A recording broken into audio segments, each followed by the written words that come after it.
If you're curious to hear a little music from our guest Carla Lucero, who we spoke to in our most recent episode, check out E4TT's annual concert of music by women and non-binary composers, Midnight Serenades, on January 25th.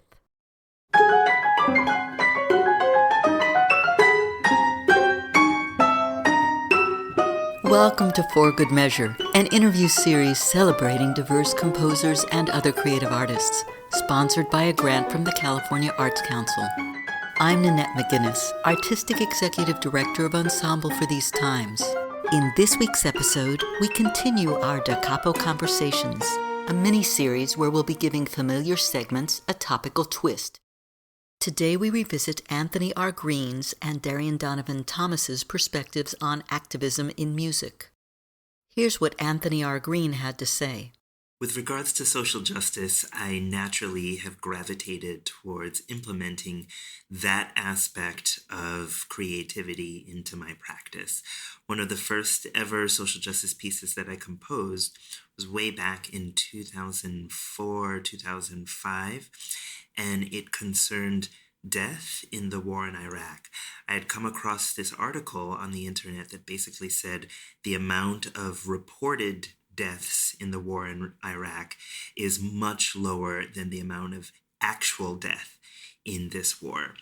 And amazingly enough, sadly enough, in 2020, actually even today, when we see the numbers of the amount of people officially reported to have passed away because of coronavirus, it is most likely extremely low compared to the actual numbers of people who have died because of coronavirus. So in a weird way, that very first social justice piece that I ever composed has come around to the events that started in 2020 and are unfortunately still continuing. However, it's super important in my practice that I use my platform to talk about various different issues such as the power of women, immigration, of course, matters related to Black life in the United States and around the world, and transgender issues, access issues in terms of ableism. All sorts of issues can be discussed and examined in a composition. But first and foremost, as a social justice artist, when I go about creating a piece of social justice music, I want my audiences to think about the issues that are being presented to them. And hopefully my pieces will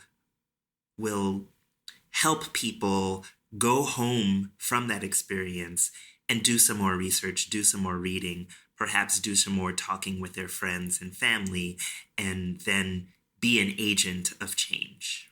Here's what Darian Donovan Thomas had to say. I've always thought that anything an artist says will be taken in the context of their time. Even to choose not to respond to your time is still a choice. And so I'd much rather be one of the artists who's responding to the things that are happening around me.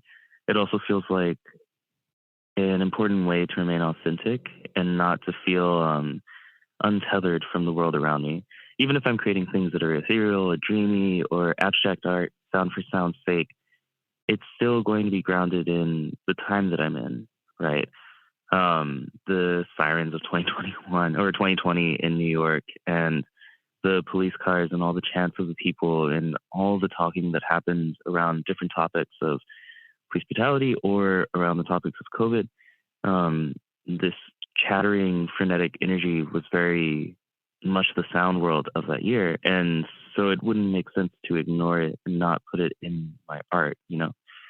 And I think the goals are that, like, I found that I have a way of saying things sometimes in art that communicates a message differently than people have heard it before.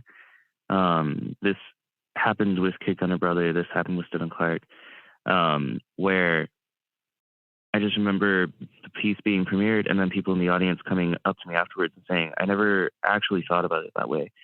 And it felt like they had a better understanding of what needed to be said. Because there's a weird austerity in music sometimes where it can be non-emotional and it can be purely dated, almost like a sonic graph.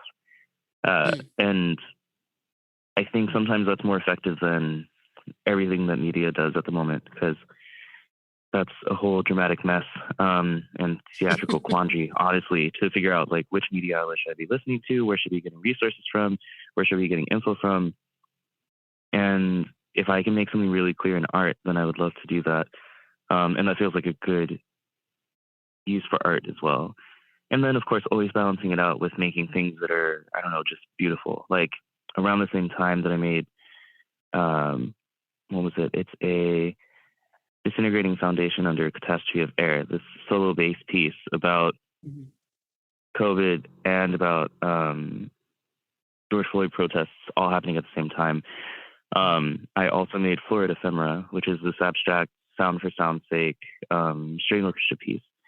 And it feels good to do both, to be like, I'm not a person that makes only one kind of art, but also I am very capable of making both kinds, you know.